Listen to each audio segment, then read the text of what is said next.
Hello, everybody. Welcome to this edition of Bedford County Live. I'm David Thomas, and with me tonight is Mr. Bo Gill, as Yes, usual. sir. All right. Bo, it's good to sit down again. Great to be here. We want to thank our sponsors for this show tonight, Lowry Jewelers out on North Main Street here in Shelbyville, and also Dennis Young Insurance out on Madison Street here in Shelbyville. We appreciate these fine sponsors. And if at all possible, please support these businesses. These local businesses mean everything. That's right. And tonight, I want to remind everybody there is live chat going on. Please give us your comments. And we've got a topic tonight that's a very special edition of Bedford County Live, Bo. Yes. Just kind of to set the stage on things, we posted this past week a video, an overhead video drone shot of the homeless camps down by the river, and it received I guess over 10,000 views, and I think a lot of people were shocked to see it, didn't know that it existed like that. And it's something that we all hear about, but we never really put our eyes on it. And that gave a perspective, I think, that the public has not seen before. It has created a large awareness of the issue of homelessness here in Shelbyville and right around the river, most notably, although there are camps around the city, so we hear. But looking with that drone video, it really gave a perspective of what we've got here and what I guess how rampant this issue is. We know that there are several reasons that homelessness exists: mental health, drug addiction, and just there's some that just want to live in the woods. But we have a case there of many. We have a lot of homelessness here, and not only are there many homeless camps that are occupied and non-occupied, they are as well totally trashed. There is just trash all over the place. Well, let's stop for a second, Bo. You went down there today. I did. I was down there today. And a city councilman. Yep, Mr. Bobby Turnbow went down there, and we just walked him. He said, "Come on, Bo." This is a human tragedy, and we're going to show you this little slideshow from today. This is today. We're going to show the slideshow here, and just to give you a picture of the way it looked today, right here at some of it's at the same place the overhead came from, but then you also were around by the power company. Yeah, got behind the power company and off behind Cannon there. But we just this is awareness. This is another part of the awareness issue. Okay. All right. We're going to run this slideshow. We'll be right back. We won't be talking or narrating this, but we'll let you see for yourself. And when we get done with this, I'd like to get everybody's comments.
Okay, after seeing that, I'd like for you guys just to chime in.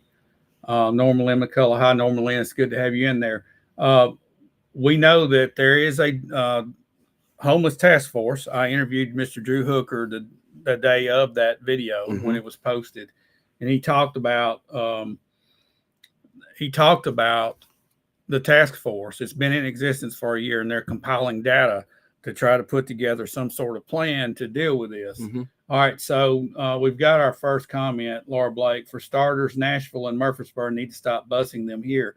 if they are busing them here, I would say they do need to stop, because if you look at those conditions that we just showed in the slideshow, that's no place for a human to live. No, it's not. It is a safety, it's a health hazard just being out there. Not to mention just this on the one side, just the steep grade that you have to walk from point A to point B on. I saw an elderly lady out there today that was having trouble just walking through there. And yes, there are elderly there. Okay, we got some other comments. War Trace Outsiders. Why don't you use inmates to clean that mess up? Well, all right, that's something that's a possibility. But here's the first thing you have to deal with. I think you have to go down and you have to look at all the people that are there, and you've got to get them a place, a safer place to congregate until they can be sorted through, and then clean it up. There has to be a place to relocate them, because they're there at the moment and they are homeless. So you would have to, allocate ways to get them to one area and then totally clean the place up. Now, the area is Shelbyville city property that they're on, and there are laws against staying on properties like that. I think it might be a time to allocate a different area for a long-term solution. Okay, we got some comments here. Can we confirm that they are being bussed in? I can't confirm that. I can't. No, I hear that a lot. And we've got this Kimberly Francisco. That is disgusting and totally unsafe. It's going to contaminate the river there. Who is responsible for that? Well, that land belongs to the city, but the people that are living there are responsible for the trash buildup. So it gets to the point of the city can't clean it up as long as those people are present. Yeah. Or they could, but then it's like you got a lot of hazardous things happening. You do, but it's time to get it cleaned up. As you see, these several abandoned camps haven't been lived in for a while. These camps are right next to the riverbank. So where are all this trash going? Right into the river. More comments. Marty Harris and Bobby Turnbow. Bobby, you were there today with Bo. Let's back up here and see what when the river comes up, a lot of it will be in the river. Absolutely. Marty Harris said, I've seen white unmarked vans with Davidson tags drop off people in Goodwill parking lot. They got backpacks and they go off in different directions. Marty, that might be a witness to what's taking place. And then we've got others. What about more expert outreach? I recently saw a police officer doing outreach work, which is a great start. That's true. And that is part of probably a plan coming together with the homeless task force. Yes. But that we cannot sit back and expect the government to do all this. It's going to take our community wanting to see change take place. And sometimes it's going to take individual reaching out to individuals. I know there are people in our town that have done that, and that the success has happened. But it's time to start adopting a new friend and going and checking on them or something, because I think that a lot of these have potential to get out of homelessness. Some of them are stuck, but there's a lot of help. We're just wanting to create awareness here. Here's another one. Are the people that live down there for their trash cans there, does the city have trash cans that maybe they would use? Or if you would take them garbage bags and, well, I mean, that addresses the pollution problem, but this is a human tragedy. And this area we're talking about, it's not really a park-like area. It was built in the 60s to handle the flood areas. This is where the pumps pump in. It's not really a place for people to be. It probably should be, if anything, fenced off. But if they're going to use it like that, yes, they need to clear it off. Bobby Turnbow was saying this. We met a guy today who just got out of Murfreesboro jail. Mm-hmm. All right, then we got Kevin Holton. He gives the Tennessee Code, Criminal Offense, Chapter 14, offenses against property, Part 4, burglary-related offenses, criminal trespassing. When you're here's the thing, and this is, I've been thinking about this, and I'm saying if I want to go down there and really help, I'm gonna have to talk to some folks and find out their situation. Some are there because of drugs and they want to stay there, just like you said earlier. Yes. So it's a lot of different reasons. I think you have to look at it from a case by case basis and help the people that want to be helped, and then those that don't want to be helped, they have to be moved to a place that's first of all safer for them, and then if they have violated the law, then you have to deal with that. Yes, I agree. The one today was from Murfreesboro. I've stopped and talked to several that are from. I would say they're getting here somehow.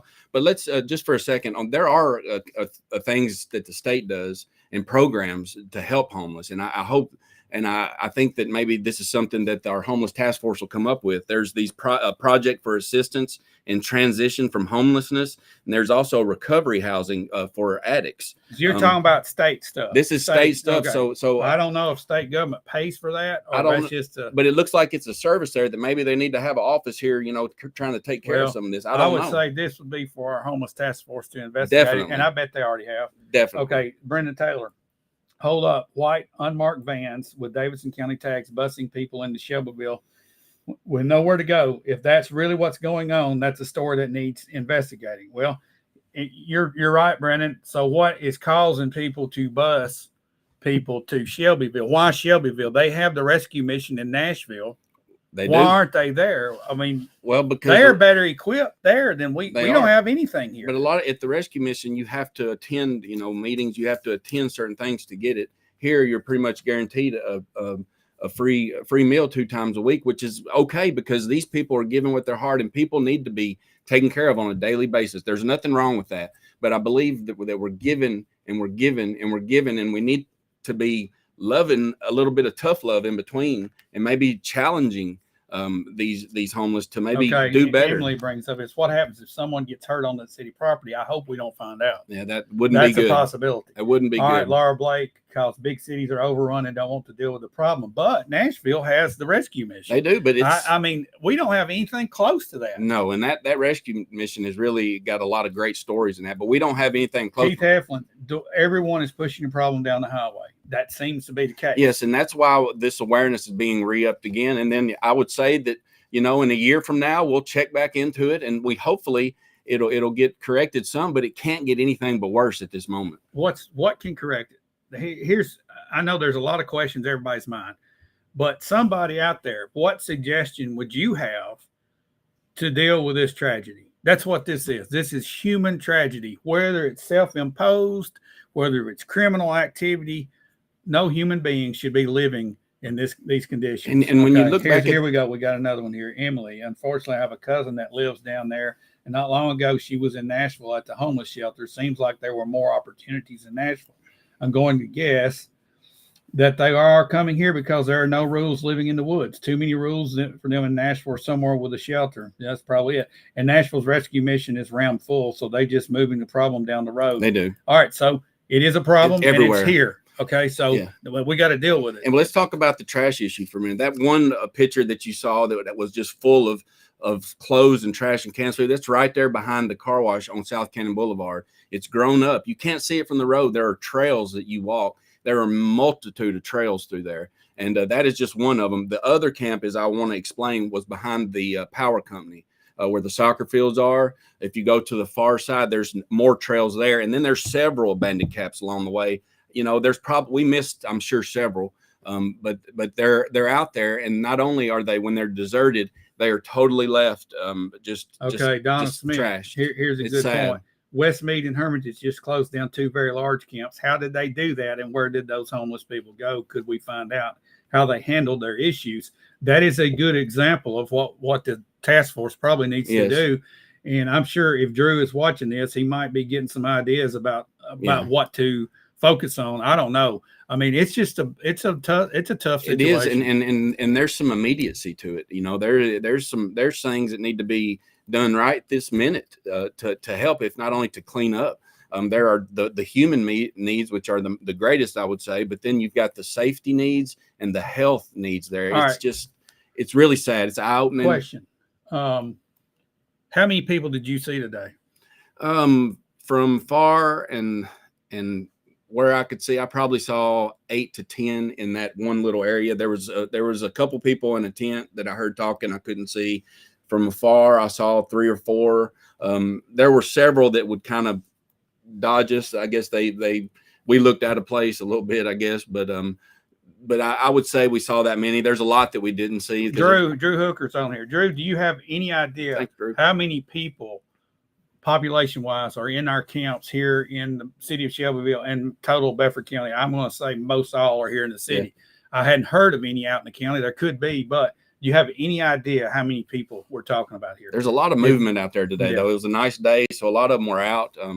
There's a lot of canned foods out there. They eat. I talked to the guy. How's he eat? You know, he'll eat, of course, from the food, the soup kitchen, but they also fish down there, and they have to go in dumpsters sometimes. You know, he said it was survival, and it's nothing that they can be ashamed of because they're trying to survive. Well, here's the thing: you can't just go and set up camps on somebody's property without getting permission. Okay, there needs to, yes. Now, who has given this group of people to be on the city property camped out? Well, who has got permission? He said that they had permission. You're the main guy that's down there. He said we had permission as long as we kept it clean, and that they didn't keep it clean. And Bobby Turnbow, has the city given this guy permission to camp out, or this group of people? All right. If not, no, that's trespassing. All right. So that gives you a reason to move these folks out and then maybe sort through their problems. If we work through it logically and lawfully, that's what we should do. We should address it in the law. Okay, Lisa Hill said they've been on her property. Where's your property, Lisa? They do. They migrate down the river. They're on the side of the banks of the river. They travel them several miles. I'd say I wouldn't doubt they go all the way to Sims Road. Brandon, you brought up a good. It's a moving number, but approximately 50. But there are numerous people living in hotels and couches that are on top of that. Okay, but in camps like this, you're thinking around 50 people. Okay, Lisa, 609 South Cannon. So have you reported, Lisa, this as trespassing to local law enforcement? Okay, Laura Blake, you've got a finger on the pulse here. A lot of time, but not all, homelessness and drug addiction go hand in hand. To combat this, it starts at the root of the problem. Therapy. People need therapy to fix the problem so they aren't likely to self-medicate. That's right. That's true. Greg Davenport, I run them off all the time from Musgrave Park, but they will come back and live. Super nice people, but still, I get it. Here's the thing. We don't have to be cruel. No.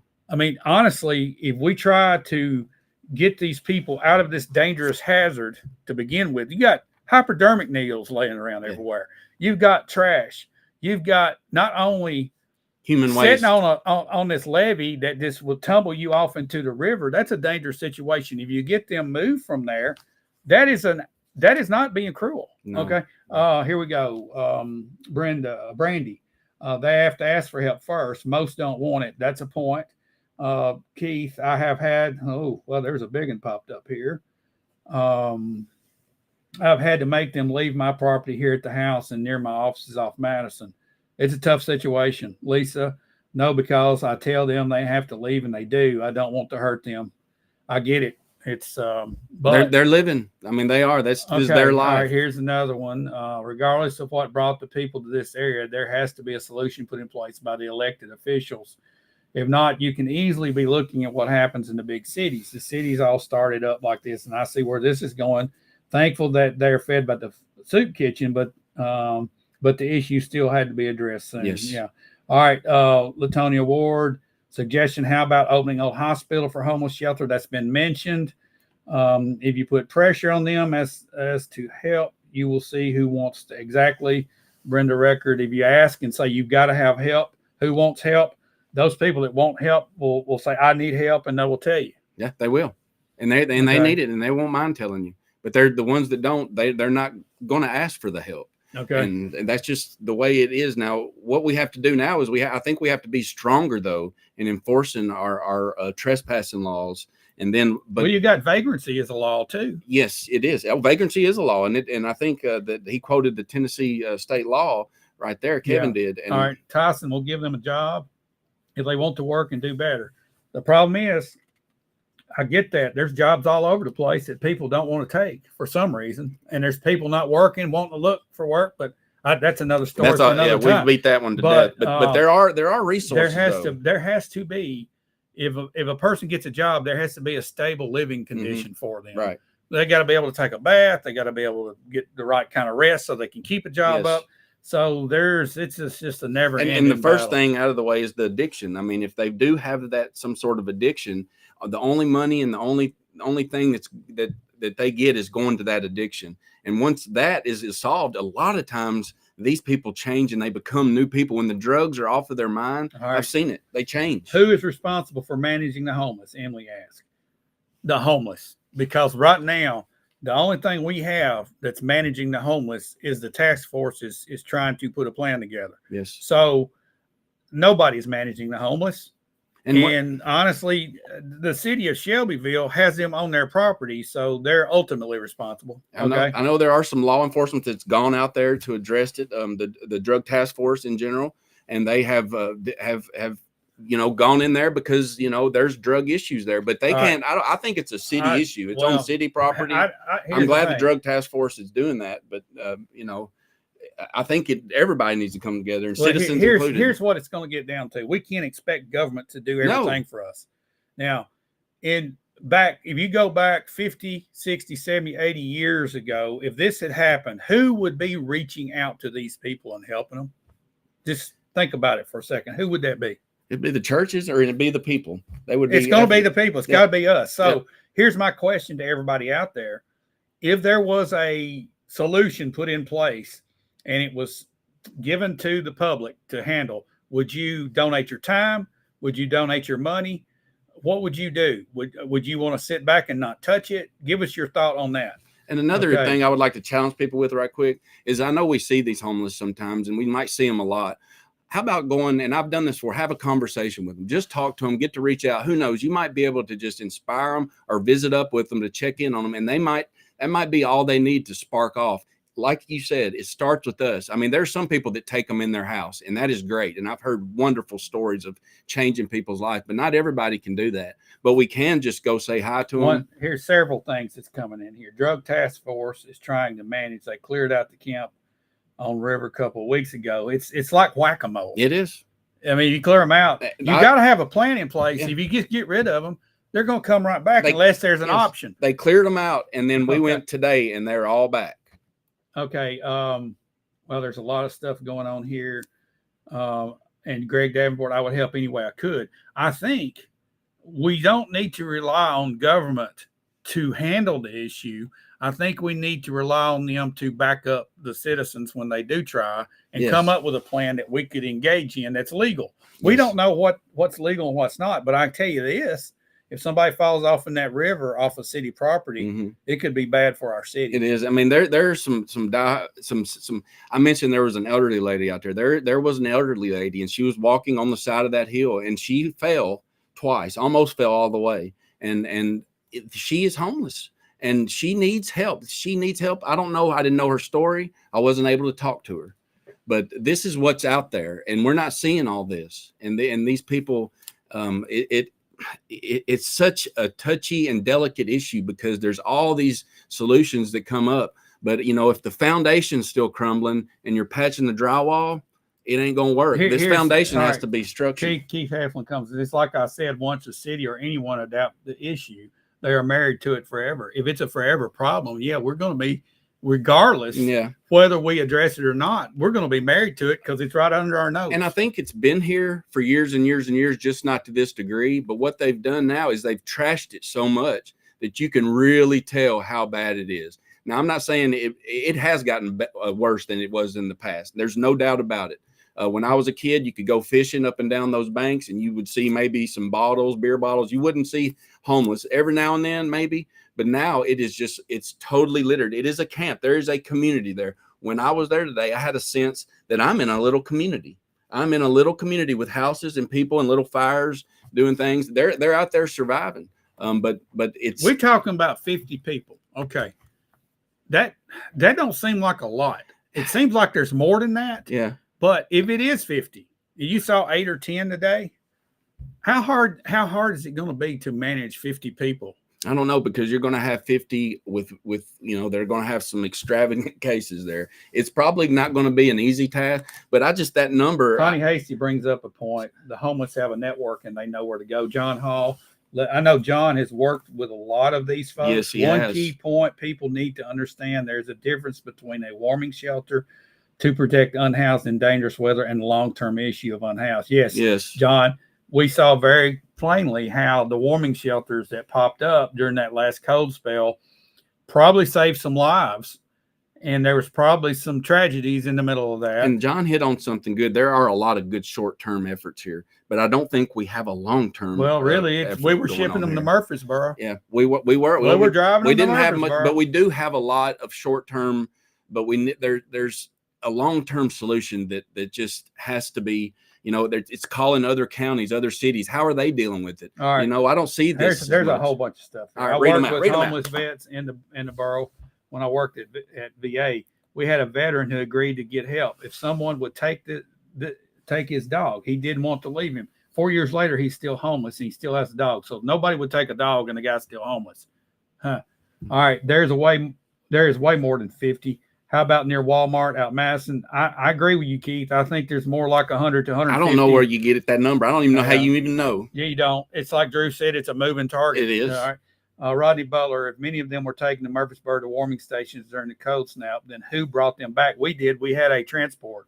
Now, Murfreesboro does have an area for homeless people. All right. If Murfreesboro has the means to help them, why bring them back? Again, this was churches that opened up temporary shelters for warming. It wasn't a permanent solution. Okay, Donna Smith, there's a serious concerns when dealing with addicts and mental illness. We can volunteer to help in a center, but they can go off on you. All right, here's the thing, Donna. I think that if you have these case by cases evaluated and you see the people that really want help, that's who the citizens help. If they're mental problems or legal problems as far as drugs, that's a law enforcement and state mental problem. Yeah, the citizens shouldn't deal, because sometimes she's exactly right. Those mental cases can go really volatile in a stroke. All right, Drew's on here. Please invite everyone to the next homeless task force next Tuesday at 5:15. Second floor of the courthouse. We want as much input as possible from the public. So if you guys have ideas, and a lot of you are talking about it here, go to the task force meeting next Tuesday at 5:15.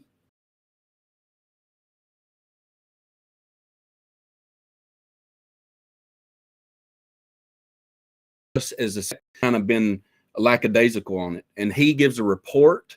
I don't know if it's quarterly to the committee. This is a serious business thing that the Shelbyville Police is involved. But look, this is our town, and what he just said is he invited everyone to come out to that meeting. And we've got a forum here. We've heard a lot of great things right here, but I think that the forum, the next forum you should go to should be at this homeless task force, because this is where these ideas can get solved. I mean, this is something that we have here that Commissioner Hooker has created, and it's been in force for a little over a year now.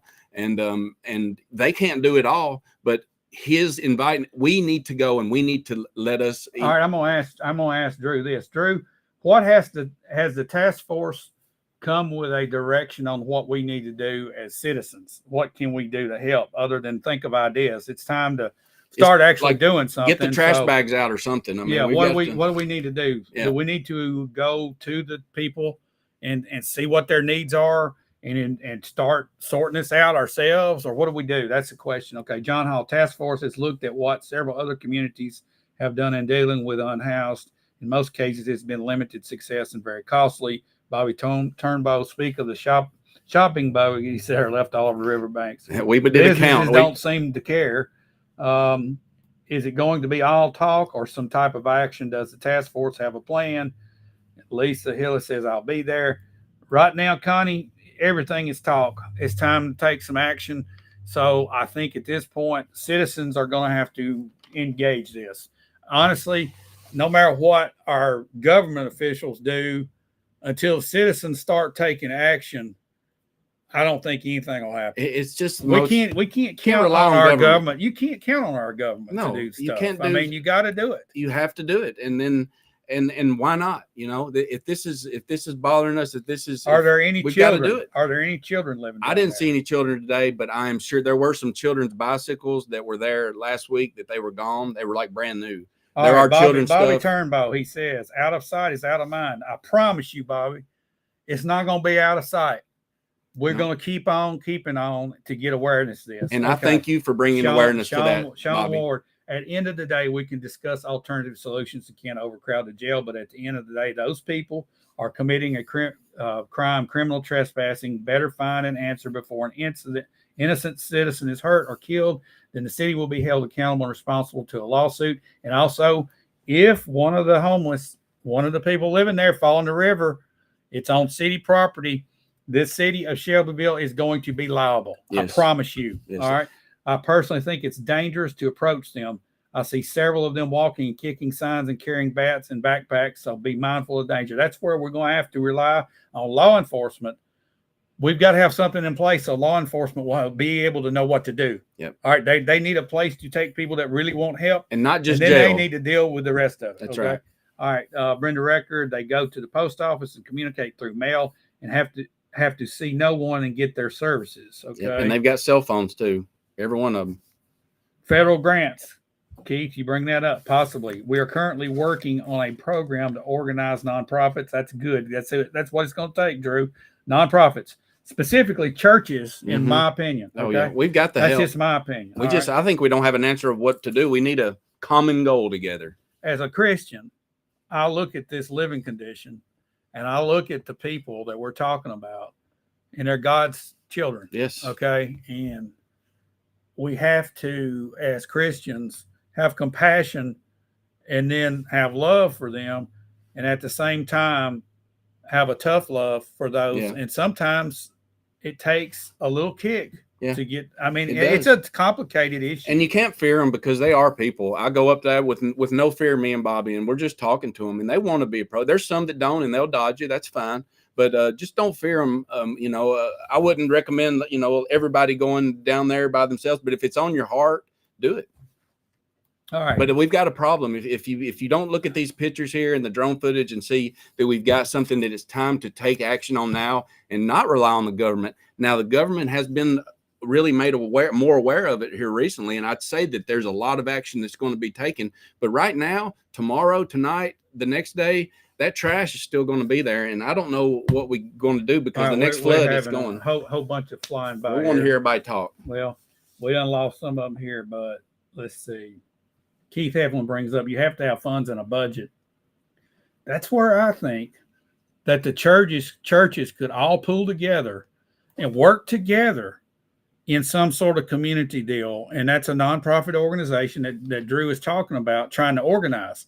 Instead of organizing a bunch of them, why don't all the churches come together and form one? Kind of like to help the people that won't help. Kind of like the Nashville Rescue Mission. Hey, David. Hey, Bo. I appreciate the topic tonight and such an issue every community seems to face. Maryland, thank you for serving our city. If you have any ideas and suggestions, we're all ears to. And I know Drew Hooker is, and I know you want people to give input, and that's what we're here for. Thank you, Marilyn. Rodney Butler, does anyone know if other towns such as Lewisburg, Fayetteville, Winchester have a homeless problem like Shelbyville, or is our town targeted?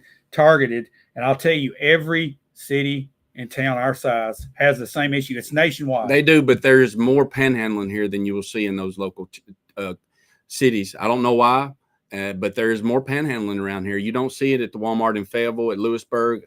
Maybe every now and then, but I don't know why that is. City outreach used to be a stopgap. I worked with them before it closed. Keith is talking about. All right, Keith, what happened to city outreach? It was city outreach, I think. And John Hall, you might know what happened to city outreach. I know you've been a big part of that. Keith, you've been a big part of it. What happened, and where were the failures? So if something new was started, that it wouldn't fail this time. Was it organization? Was it funds? What was it? Yeah, it's a problem that's going to keep on existing, and we're going to have the funds and the manpower to stay dedicated to it until the next generation, and then they'll take it over and go on, because I don't foresee the problem going away or the issue going away. But we have to clean up our city. The issue was a lot of politics. Well, that kind of messes everything up. It always messes everything up. But I'd say if you want to get into logic and realness right now, it's a mess, and we got to get it cleaned up. That's just the only way I know how to say it. All right. Garland, let's see. The more help that is offered can also encourage more to sell. Yeah. Look at this. I've heard that there are people. Yeah, there you go. Churches couldn't agree. It's time for us to agree on something. I agree with that. But I can see, and I've seen people come to the soup kitchen from out of town. Yeah. And that's a point. So that's an issue. All right.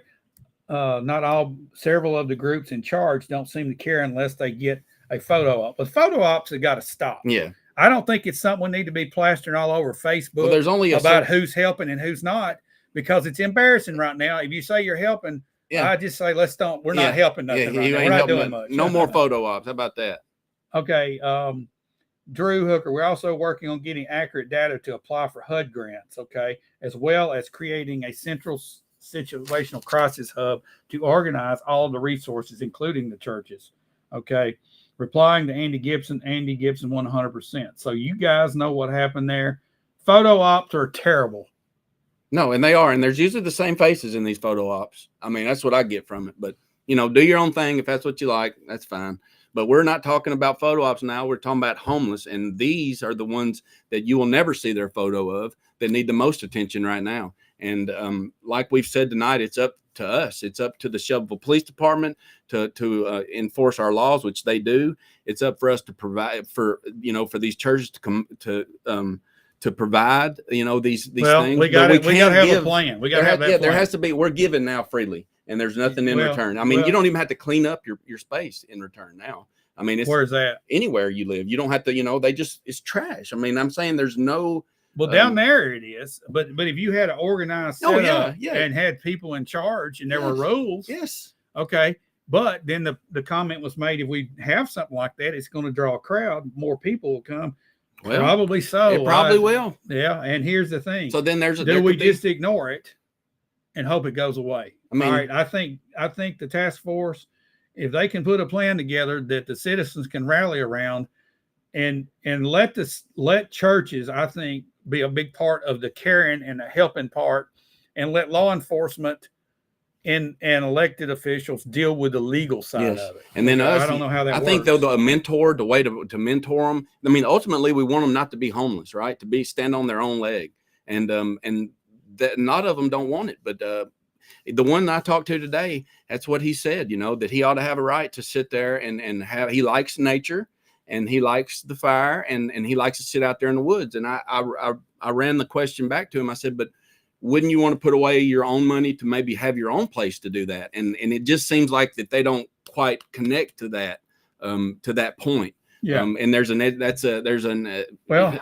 think it's hard to talk. Ben brings up a point. Many have communicated with us walking by that the Nashville Homeless Shelter referred them to come to Shelbyville for the free food.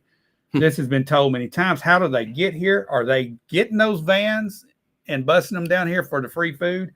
Okay. If you see that anybody, then I suggest you try to video that and submit that as evidence and call any authorities that you can, because that's not what we want here.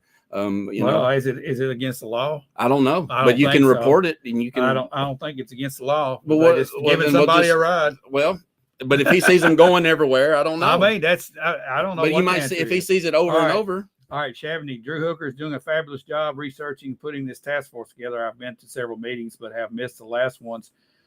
People were bringing the homeless here and dropping them off. That person was told not to bring them. Word has gotten out that Shelbyville is a place to come if you're homeless because of the soup kitchen. This is not going away. Drew has put time into solve.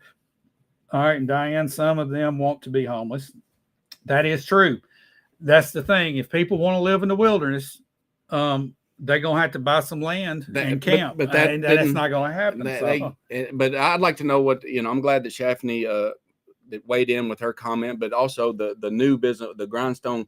How are they? Are they aware of the problem here, and how do they plan to approach that problem? It would be interesting to know, because I mean this is going to be their bread and butter down there at the river. All right, Brenda Record brings up a good point. They have everything within walking distance of the river. Yeah, where they're at. I was down there the other day. Drew and I were standing in the parking lot, and probably 3 or 4 came out from that area, and one in particular that. Let's be honest. It didn't start it was bad. Headed up toward the square. It didn't start that bad around the river until the soup kitchen was at Save-A-Lot. That's just the way it's kind of made it. Keith, you're right. It's going to take pressure from the city. If the city actually enforces 3 or 4 laws, then that clears that area out, and you have to deal with those people at that point. So there's got to be that plan. What do you do? If they're on drugs, Do you get them rehab? What's the process? Where do they go? It opens up a can of worms. So because locking them up and putting them out don't help. I mean, they need some long-term solutions. What about our 400 bed jail? Could part of it be portioned off to help some of these people our transition? Jail, I'd say it's packed probably 400. I don't know. I mean, I'd say that it's pretty full. We built a Hilton out there. Well, I think it's got 400 beds. I'm not sure. Well, I don't know. But Keith, you're absolutely right. It's going to take pressure from the city, and it's going to take the citizens to back them up and give them alternative of what to do with these folks. Now, it's a tough situation, guys.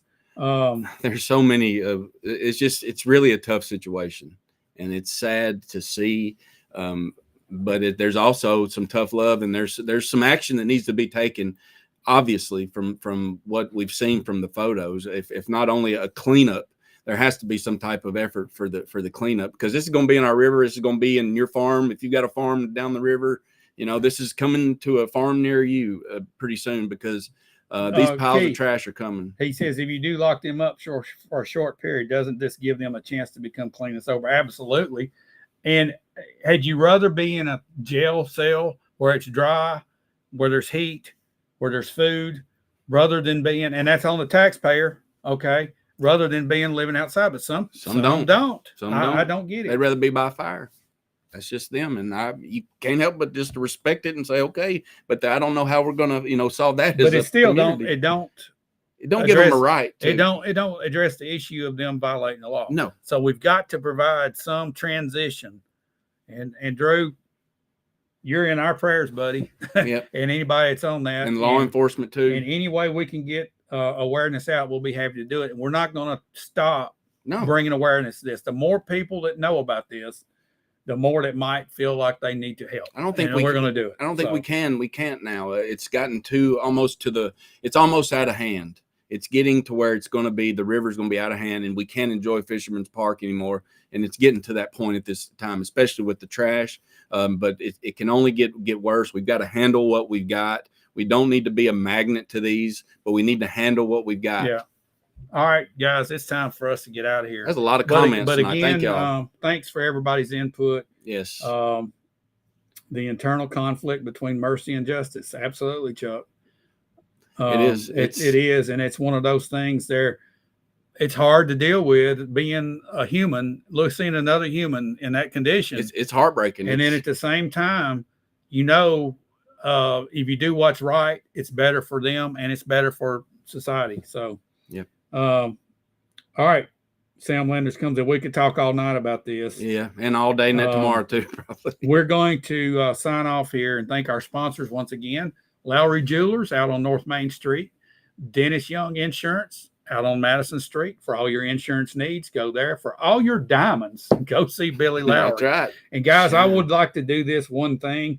I'm going to play this slideshow one more time to end this, and we're going to sign off, and we're going to play this video of the slideshow if you did not see it when we first came on, and that's how we'll end this show. Thanks for watching. See you next week. See you.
If you get them a job, we got.